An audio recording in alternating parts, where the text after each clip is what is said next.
बिस्मिल्लाहिर्रहमानिर्रहीम। अस्सलाम वालेकुम स्टूडेंट्स।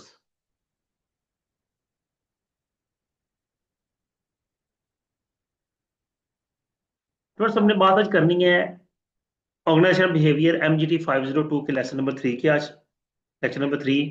प्रीवियस लेक्चर को तो डिस्कस करने की जरूरत नहीं है क्योंकि वो ऑलरेडी रिकॉर्डेड मौजूद है, तो फिर हम उस पर टाइम क्यों लगाएं। हम तो काम की बात पे आते हैं। आज का हमारा टॉपिक है जी, द इम्पोर्टेंट कंपोनेंट क्या है जी, where do managers work in organization. Manager organization में क्या कर रहे होते हैं, ये कहाँ करते हैं। ठीक है। इससे पहले हमें ये देखना है कि ऑर्गेनाइजेशन क्या है। What is an organisation. Organisation होती क्या है? A consciously coordinated social unit composed of two or more people that function on a relatively continuous basis to achieve a common goal or set of goals। देखिए जी, organisation सिर्फ किसी business को या पैसा कमाने वाले को नहीं कहते। कोई भी ऑर्गेनाइजेशन हो सकती है। ऑर्गेनाइजेशन एक एनजीओ हो सकती है। ऑर्गेनाइजेशन दो चार लोग मिलकर छोटे मोटा कोई भी काम शुरू कर लेते हैं या कोई एक्टिविटी परफॉर्म करनी शुरू कर लेते हैं, लेकिन वो कंटिन्यूअस बेसिस पर कर रहे हैं और उन तीन चार लोगों का एक कॉमन गोल है, तो वो उन चार लोगों की ऑर्गेनाइजेशन।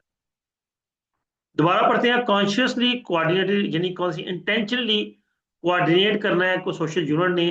दो दो से ज्यादा लोग। फंक्शन उनका क्या है कि वो एक कॉमन गोल के लिए काम कर रहे हैं, कंटिन्यूस बेसिस पर कर रहे हैं, तो वो उनकी ऑर्गेनाइजेशन कहलाती है।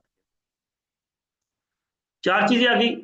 Social entities, goal oriented, deliberately structure, एक प्रॉपर स्ट्रक्चर उसका होगा, और link with external, ultimately external environments के साथ का लिंक जरूर होगा। ऑर्गेनाइजेशन की बात हो रही है, गवर्नमेंट एजेंसीज हैं, ग्रोसरी स्टोर्स हैं, स्टील मिल्स हैं, हॉस्पिटल्स हैं, विश्व यूनिवर्सिटी है, ये सारे हैं। Components of organisation. ऑर्गेनाइजेशन के कंपोनेंट्स में चार चीजें आ गई। हमारा टास्क आ गया कि जो हमने काम परफॉर्म करना है, मिशन है, पर्पस है, गोल है। फिर लोग आगे, पीपल, जो हमारा रिसोर्स होता है ऑर्गेनाइजेशन का, पीपल आगे। एक प्रॉपर स्ट्रक्चर एनवायरनमेंट होता है। The manner in which organisation work is designed at the micro level. और डिपार्टमेंट्स, डिविजन्स, ये काम कैसे करेंगे, ये उसका एक स्ट्रक्चर होता है। और किस टेक्नोलॉजी बेस पर काम किया जाएगा, the intellectual and mechanical process use by the organisation. Organisation किन इंटेलेक्चुअल और मैकेनिकल प्रोसेस को यूज कर रही है, ये उसकी टेक्नोलॉजी कहलाती है। Formal informal organisation. Formal organisation क्या होगी? The part of organisation that has legitimacy and official recognition. वो ऑर्गेनाइजेशन का पार्ट जो ऑफिशियल रिकग्निशन है, फॉर्मली, प्रॉपर एक तौर तरीके के साथ, एक रूल एंड रेगुलेशन के साथ काम कर रहा है, वो फॉर्मल ऑर्गेनाइजेशन है। और the unofficial part of organization is called informal organization. एक ही ऑर्गेनाइजेशन में फॉर्मल और इनफॉर्मल दोनों पार्ट्स होते हैं। ठीक है। फिर आता है basic system view of organization. इसमें हमारे पास इनपुट में human, physical, financial and information resources आ गए। ट्रांसफॉर्मेशन प्रोसेस, आउटपुट में प्रोडक्ट और सर्विसेज। अल्टीमेटली बात है कि इनपुट से आउटपुट मिलती है, और ये सेंटर में हमारे पास प्रोसेस आ जाता है कि प्रोसेसिंग एक्टिविटी जो होती है वो। नेक्स्ट आ गया जी हमारे पास चार चीजें हमने बात की थी, वो यहाँ डिस्कस कर रहा है। आगे चलेंगे। Why do we have organisation. हमें ऑर्गेनाइजेशन क्यों चाहिए, हमारे पास क्यों ऑर्गेनाइजेशन है। They are more efficient than individual acting independently. एक अकेला बंदा काम कर रहा है और एक दो तीन चार लोग मिलकर काम कर रहे हैं, तो दोनों के काम की एफिशिएंसी में फर्क होता है। इसलिए हमें ऑर्गेनाइजेशन की जरूरत होती है। नेक्स्ट आता है जी, how does organization create value. एक ऑर्गेनाइजेशन एक अपनी वैल्यू कैसे क्रिएट करती है। ऑर्गेनाइजेशन इनपुट क्या है? Raw material, capital, HR, information. इन चारों चीजों के मजमूए से इनपुट शामिल हुई। आगे मशीनरी, कंप्यूटर, ह्यूमन स्किल्स ने उसको कन्वर्ट किया और फिनिश गुड्स में कन्वर्ट कर दिया। तीसरे स्टेप में बात, finish goods, services, dividend, value, stakeholders. अब इससे क्या हुआ? इससे अल्टीमेटली कस्टमर्स जनरेट हुए, शेयर होल्डर्स ने पैसा कमाया। अब वो उसी पैसे से वो एक नई ऑर्गेनाइजेशन डिजाइन कर लेते हैं, या वही पैसा वो अपनी ऑर्गेनाइजेशन में दोबारा से लगाते हैं। तो ये एक साइकिल चलता रहता है, और इसी को का नाम इकोनॉमी है। अब देखिए, छोटी सी मिसाल आजकल दूंगा मैं आपको। हमारे मुल्क में आजकल जो है काफी क्रैकडाउन चल रहा है। रेहड़ी बानों पे बाहर जो फट्टे लगाते हैं उन पर, जो फेरी वाले हैं, जो अपने कंधे पर आके चीजें बेच रहे होते हैं, जो पीरा फोर्स हमारे पंजाब में बनाई गई, वो उन सबको भी वहां से उठा रहे हैं, ये काम करने नहीं दे रहे। उससे एक तो उन लोगों के घर में चूल्हा बंद हो गया, वो तो एक सेपरेट मैटर है। ठीक है। मैं इकोनॉमी का सर्कल समझाने लगा आपको। कि ये जो उसने यहाँ पे साइकिल बनाया ना, इस साइकिल को समझे। उनके घर पे चूल्हा बंद हो गया, क्यों? क्योंकि उनकी अर्निंग बंद हो गई। अब उनकी अर्निंग बंद होने से क्या हुआ कि उन्होंने जो फूड, खाने पीने की चीजें परचेज करनी थी, जो कपड़ा परचेज करना था, जूते परचेज करने थे, वो हर चीज बंद हो गई। अल्टीमेटली जो शॉपकीपर्स हैं, जो मार्केट्स में बैठे हुए हैं, मैं बड़े लेवल पे बात नहीं कर रहा, मैं छोटे लेवल पे बात कर रहा हूँ। क्यों? मैं ब्रांड्स की बात नहीं कर रहा। छोटे लेवल पे जो छोटे शॉपकीपर्स हैं, वो सारे फारिग बैठे हुए हैं, उनके पास कस्टमर्स नहीं है। क्यों? क्योंकि इन्हीं रेडी वालों ने 500 700 या 1000 रुपया कमा के 500 का राशन और 500 के अपने बेटे के लिए चप्पल या अपने बेटे के लिए कोई ड्रेस लेके जाना था।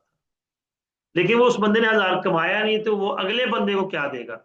और अगले बंदे के पास नहीं पहुंचा तो वो कंपनी से माल कैसे मंगवाएगा? इस सर्कल को बड़े अच्छे तरीके से बिजनेस का बेड़ागर किया जा रहा है और लोगों को बेरोजगार किया जा रहा है। Why do organisation exist? Organisation क्यों एग्जिस्ट करती है? टू इंक्रीज स्पेशलाइजेशन यानी and division of labour. Organisation का क्या काम है? ये स्पेशलाइजेशन को इंक्रीज करते हैं, डिवीजन ऑफ लेबर को एनहांस करते हैं। यूज लार्ज स्केल टेक्नोलॉजी, ये लार्ज स्केल टेक्नोलॉजी यूज करते हैं। Manage the external environment, economies on transaction cost, exert power and control. क्या है जी? कि एक्सटर्नल एनवायरनमेंट को मैनेज करते हैं, ट्रांजैक्शन कॉस्ट को, ऑर्गेनाइजेशन बड़े लेवल पे काम कर रही है तो उसकी ट्रांजैक्शन कॉस्ट मिनिमाइज होगी, इकोनॉमीज ऑफ स्केल होगा, वो सस्ती चीज बनाएंगे। ठीक है। और exert power and control, ultimately control of power को एग्जर्ट करते हैं और लोगों पे कंट्रोल करते हैं। ऑर्गेनाइजेशन स्टेक होल्डर्स, इनसाइड में शेयर होल्डर्स और वर्कफोर्स है, आउटसाइड में कस्टमर्स हैं, सप्लायर्स है, गवर्नमेंट है और जनरल पब्लिक है। ये सारे ऑर्गेनाइजेशन के स्टेक होल्डर्स हैं। स्टेक होल्डर होता क्या है? पहला सवाल तो ये है, पढ़ तो हमने लिया। स्टेक कहते हैं कोई इंटरेस्ट इन्वॉल्व होना। स्टेक होल्डर वो बंदा जिसका किसी ना किसी वे में ऑर्गेनाइजेशन के अंदर कोई ना कोई इंटरेस्ट इन्वॉल्व है, उसे स्टेक होल्डर। फिर आ गया जी organization effectiveness, certifying stakeholders goals and interest. इसमें how do managers measure organization effectiveness, कैसे वो इफेक्टिवनेस मेजर करते हैं? एक तो ये बात देख रहे हैं कि दो हमारे पास कॉन्सेप्ट होते हैं, एफिशिएंसी होती है, इफेक्टिवनेस होता है। आप काम कितना ज्यादा करते हैं वो एफिशिएंसी है, कितना बेहतर करते हैं वो इफेक्टिवनेस है। अब यहां बात कर रहे हैं कि ऑर्गेनाइज जो मैनेजर्स हैं वो एफिशिएंसी इफेक्टिवनेस को कैसे मेजर करते हैं। The external source approach control क्या है? Evaluate the ability to secure manage and control scale and value skills and resources. हम low cost of input, input की कॉस्ट को मिनिमाइज करते हैं। obtain high quality input, raw material and employees, अच्छे employees hire करेंगे, अच्छा raw material purchase करेंगे, कोशिश करेंगे लो कॉस्ट मिल जाए, क्योंकि ज्यादा बल्क में परचेज करेंगे। उससे क्या होगा? अल्टीमेटली हम जब ज्यादा कॉस्ट, सस्ती चीज परचेज करेंगे, ज्यादा परचेज करेंगे, तो हम अपने मार्केट शेयर को एनहांस करेंगे। मार्केट शेयर क्या होता है? मार्केट शेयर बेसिकली होता है कि आप ओवरऑल आपकी जो प्रोडक्ट है अपने कंपटीटर के लिहाज से, आप पूरी मार्केट में अपनी प्रोडक्ट कितने परसेंट सेल कर पा रहे हैं। यानी कि ये मार्केट के लिहाज से मैंने बात की है, इंडस्ट्री के लिहाज से बात की है। ये नहीं कि आप प्रोडक्शन करते हैं 2000 यूनिट, आप कह रहे हैं मैंने 1500 यूनिट बेच लिए तो आपने 75%। नहीं, ओवरऑल मार्केट में यूनिट्स बेस उस प्रोडक्ट के 15,000 सेल हुए हैं, आपने 1500 बेचे हैं, तो उसका मतलब है आपका मार्केट शेयर 10%। फिर इंटरनल सिस्टम अप्रोच में क्या आता है? इनोवेशन है। ठीक है। जिद्दत लेके आना, इनोवेट करना, फंक्शंस को, प्रोडक्ट्स को कट, डिसीजन मेकिंग टाइम को रिड्यूस करना, रेट ऑफ प्रोडक्शन इंक्रीज करना, कोऑर्डिनेशन इंक्रीज करना, रिड्यूस कन्फ्लिक्ट, जो प्रॉब्लम्स हैं उनको रिड्यूस करना। ये सारे मामला, ये इफेक्टिवनेस है ऑर्गेनाइजेशन की एक्सटर्नल और इंटरनल मामला। टेक्निकल अप्रोच क्या है? एफिशिएंसी। अब एफिशिएंसी आ गई, evaluate the organisation ability to convert skills and resources into goods. Organisation कितनी वो है, एफिशिएंसी है कि वो अपने रिसोर्सेज को गुड्स और सर्विसेज में कितनी रैपिडली कन्वर्ट कर लेती है। Increase product quality, reduce number of defects, reduce product cost, improve customer services. ये आगे उसकी डिस्क्रिप्शन है। आगे factor affecting organisation, organisation environment है, टेक्नोलॉजी एनवायरनमेंट है, ऑर्गेनाइजेशन प्रोसेस है। जी चेंज की बात करते हैं। चेंज क्या है? चेंज कहते हैं तब्दीली को। टू मच चेंज ये क्योस हो कहलाता है, कि बहुत ज्यादा चेंज आ रहा है, ये क्योस है। टू लिटिल चेंज स्टेगनेशन, यानी कि हल्का फुल्का चेंज फील ही नहीं होता। How do you view change? Change आपके लिए थ्रेट का बायस, चेंज जो है वो आपके थ्रेट्स को रिड्यूस करता है और आपकी अपॉर्चुनिटीज को इनहांस करता है, इंक्रीज करता है। जी, आप चेंज को इस लिहाज से देखते हैं। चैलेंजेस फॉर टूडेज ऑर्गेनाइजेशन, आजकल की ऑर्गेनाइजेशन में ग्लोबलाइजेशन एक चैलेंज है, कल्चर एक चैलेंज है, स्टेक होल्डर्स ज्यादा है, rapid pace of change, change बहुत स्पीड से हो रहा है, क्वालिटी हाई और लो कास्ट पे देना, ये सबसे बड़ा चैलेंज है, ये तो सबसे बड़ा चैलेंज है। The responses of organisation, global culture एक छोड़े इनको। नेक्स्ट है management and myth, what managers can do and what managers can't do when managing people, organization and society। वो कहता है जी, मैनेजर्स क्या कर सकते हैं और क्या नहीं कर सकते लोग मैनेज करते हुए। अच्छा, रिपीट आ गया, यही बात वापस आता है जी।